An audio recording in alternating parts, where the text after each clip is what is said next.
जय हिंद जय भारत सभी साथियों के लिए। तो आज हमको आपको बताने वाले हैं कि आपका री मेडिकल का प्रोसेस कब से है, यानी किस तारीख से स्टार्ट है री मेडिकल, और आप ज्वाइनिंग मतलब कितने दिनों बाद तक ले सकते हैं, और आखिरी मतलब जो आपका एग्जाम है आप अपनी ट्रेनिंग ज्वाइनिंग को डिले करना चाहते हो, ठीक है, और पुलिस वेरिफिकेशन के बिना ज्वाइनिंग हो सकती है या नहीं हो सकती, उन सभी डाउट जो भी क्वेश्चन है आपके वो आपके लिए मैं क्लियर करने वाला हूँ। तो आइए, तो सबसे पहला जो क्वेश्चन आपका है कि री मेडिकल कब से। तो देखो री मेडिकल ऐसा है जैसे कि झांसी में, तो झांसी की बात कर लेते तो झांसी में री मेडिकल आपके बताया गया है कि 7 मई से स्टार्ट है। कहाँ से 7 मई से? तो झांसी में जो री मेडिकल है 7 मई से स्टार्ट है। कहीं कहीं 8 मई से भी हो सकते हैं, कहीं कहीं 9 मई से भी हो सकते हैं, कहीं कहीं 6 मई से भी हो सकते हैं, और कहीं स्टार्ट भी हो गए हो। अब भैया आपको भी ऐसा कैसे? देखो ऐसा इसलिए जैसे कि जब तक मेडिकल चलते हैं, जैसे लड़कों के मान लो 6 मई तक मेडिकल चल रहे हैं किसी भी जगह किसी भी जनपद में, तो 6 मई के ही बाद आपके री मेडिकल स्टार्ट होते हैं। ऐसा नहीं कि आपके मेडिकल चल रहे हैं और साथ में आपका क्या हो जाए री मेडिकल, तो ऐसा नहीं होता है। री मेडिकल के लिए क्या करना पड़ता है आपको?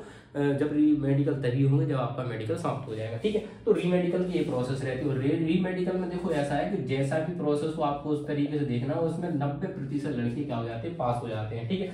तो बिल्कुल भी घबराना नहीं री मेडिकल में। जिस तरीके से आप अपने आप को समझ रहे हो ना, मेरे साथ क्लियर नहीं करना, तो आप अपने हिसाब से देख लेना चीजों को, और जैसा हो आप संभावित कर लेना, क्योंकि देखो आप सभी को पता है कि ये लास्ट स्टेज है, और इसके बाद आप सोचो सीधा 9 वर्दी आपके पास है, और अगर आप यहीं चूक कर गए तो फिर आप पछताओगे बाद में। तो यहाँ कोई भी आपसे गलती ना हो, तो बिल्कुल भी गलती मत करना मेरे साथियों। और आप री मेडिकल में क्या होता है 90% बच्चे पास हो जाते हैं, ठीक है। अगर आप मान लो कोई कमी, छोटी सी माइनर कमी आपकी थी, ठीक है, अगर वो आपको क्लियर कर दी गई और आपको अगर पास कर दिया गया, तो आपको वो किसी को बताने की जरूरत नहीं है। अगर आप वो किसी को बता देते हो और किसी ने आपके खिलाफ एप्लीकेशन डाल दी, आपके खिलाफ क्या डाल दी उसने? एप्लीकेशन, कि भैया इनको तो ये कमी थी, फिट कैसे हो गए, तो और अगर उस पर जांच हो गई तो आपका दोबारा से री मेडिकल होगा, और वो पूरी कहते हैं ना बिल्कुल सही तरीके से होगा, उसमें कोई भी बिल्कुल वो नहीं देखा जाएगा। फिर आपको बाहर भी हो सकते हो आप, और फिर आपको प्रॉब्लम आएगी। तो इसीलिए जब तक आप ज्वाइनिंग नहीं कर लेते हो तब तक किसी से जिक्र मत करो कि मेरी थोड़ी सी नौकरी में प्रॉब्लम थी, या मेरी थोड़ी सी आंख में प्रॉब्लम थी, या मेरी थोड़ी जो हाथों का देखा जाता है एंगल, तो उसमें प्रॉब्लम थी। तो बिल्कुल किसी को कुछ बताने की जरूरत नहीं है, बाहर में जा सब, क्योंकि पता नहीं आपके प्रति कौन, जो कहते नहीं कि घर का भेदी लंका ढाए, बस यही समझिए कौन हो व्यक्ति जिसको आपको नहीं चाहता हो कि आपका सिलेक्शन हो, तो वो आपकी बुराई जाके कर दे या एप्लीकेशन डलवा दे, तो आपको प्रॉब्लम हो। इसीलिए कहो कि मैं फिट हूँ और मेरा मस्त मेडिकल हो, मेरा पूरा मेडिकल फिट है। ये बिल्कुल बात हमेशा याद रखें। और 17 जून से आपको पता है जीटीसी है, और 21 जुलाई से फिर किया है आरटीसी, ठीक है। अब जीटीसी में मेडिकल होगा, तो देखो आप याद कर लो कि जीटीसी में मेडिकल नहीं होगा, जीटीसी में मेडिकल नहीं होता है। बस हाँ होता है, जैसे कि मेरा नॉर्मल हुआ था। नॉर्मल क्या देखा गया था? फिर आपकी हाइट चेक की जाएगी, आपका वेट चेक किया जाएगा, आपका चेस्ट चेक किया जाएगा, बस। इसके अलावा आपका और कुछ नहीं देखा जाता है जो आपकी जीटीसी में मेडिकल होगा उसमें, ठीक है। अब छुट्टी की बात कर लेते हैं, तो छुट्टी कितने दिनों की मिलेगी? जैसे कि जब मैं ट्रेनिंग करता तो हमें 6 दिन की छुट्टी थी, और आपकी 9 महीने की ट्रेनिंग है, तो समझ लो आपको 9 छुट्टी मिलने वाली है, 9 छुट्टी आपके पास होगी। अब इसमें क्या है, इस छुट्टी को यूज कैसे करते हैं? जैसे कि आपके यहाँ शादी है, कोई प्रोग्राम है, शादी हो गया, या कोई एक्सपायर वगैरह हो जाता है, या कोई आपका एग्जाम होता है, तो इनके लिए आपको ये क्या मिलती है? छुट्टी मिल जाती है, ठीक है। अब 1 दिन की मिल सकती है, 2 दिन की मिल सकती है, और जीटीसी में आराम से 1-2 दिन की मिल जाती है, क्योंकि सब चीज नॉर्मल रहती है और नॉर्मल चलती है। तो ये आपको ये समझिए नॉर्मल छुट्टी मिल जाती है जीटीसी में। थोड़ा आरटीसी में थोड़ा सा फोर्स लगाना पड़ता है, तब जाके प्रॉब्लम, तो बिल्कुल इक्वल होनी चाहिए तभी जाके छुट्टी मिले।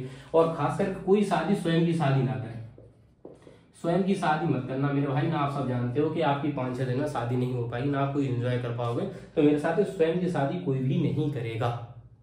स्वयं की शादी किसी की हो तो डिले कर देना, हाँ आपके परिवार में किसी की शादी चलेगी, लेकिन अपनी शादी मत करना, ठीक है। अब है पुलिस वेरिफिकेशन। तो पुलिस वेरिफिकेशन के बिना ज्वाइनिंग होगी, तो जैसे कि आपका बात कर लेते पुलिस वेरिफिकेशन की, तो मेरे साथियों पुलिस वेरिफिकेशन का ऐसा से शुरू रहता है, जैसे कि मेरा LIU द्वारा वेरिफिकेशन होता वो मेरा नहीं हुआ था। अब वो किस किस का हो सकता है? जैसे कि जिनके एड्रेस अलग है, जिसका पता है, मान लो पता है एक डाला झांसी का और एक पता डाला है उनका ललितपुर का, तो इसमें उनका क्या होता है,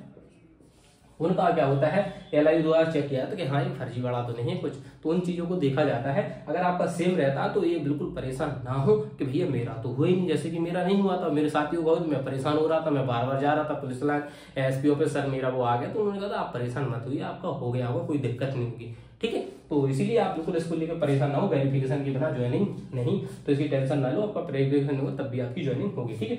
अब ज्वाइनिंग कब तक कर सकते हैं? हाँ जो मोस्ट इंपोर्टेंट है कि भैया सबके डाउट है कि भैया हम ज्वाइनिंग कब तक कर सकते हैं। हैं। तो मैं आपको बता सकता हूँ ज्वाइनिंग आप ये समझ लीजिए कि 10 और 15 जुलाई तक आप ज्वाइनिंग कर सकते हैं।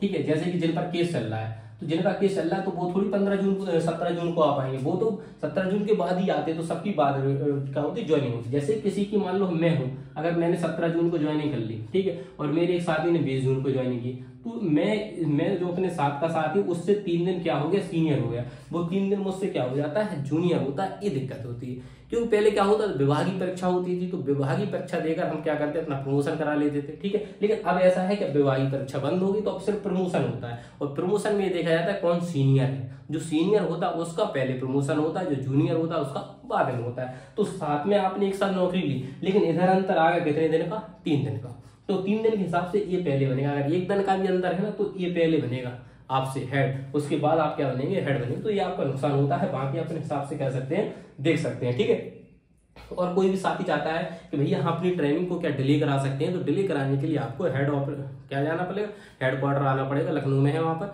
ठीक है, तो एकाना स्टेडियम के सामने, तो वहां पर आएंगे, आप अपनी बात को रखेंगे, सर ऐसी समस्या है, इस वजह से मैं अभी ट्रेनिंग नहीं करना चाहता हूँ, तो वो आपको जो भी दिशा निर्देश देंगे कि हाँ इतने दिन में या इतने महीने में आपको ज्वाइनिंग करनी पड़ेगी, तो वो आप अपना देख सकते हैं, वो आपका हेड क्वार्टर से होगा। ठीक है, और भी कोई आपके डाउट रहते हैं, और अगर मुझसे कोई बातें छूट जाती है तो परेशान ना हो, मैं नेक्स्ट वीडियो में कुछ चीज़ों को डाउट को आपको क्लियर करता चला जाऊंगा। और भी कोई दिक्कत आए तो कमेंट जरूर करिए और चैनल को सब्सक्राइब कर लें। मिलते हैं नेक्स्ट वीडियो, तब तक के लिए जय हिंद, जय भारत, इंकलाब जिंदाबाद।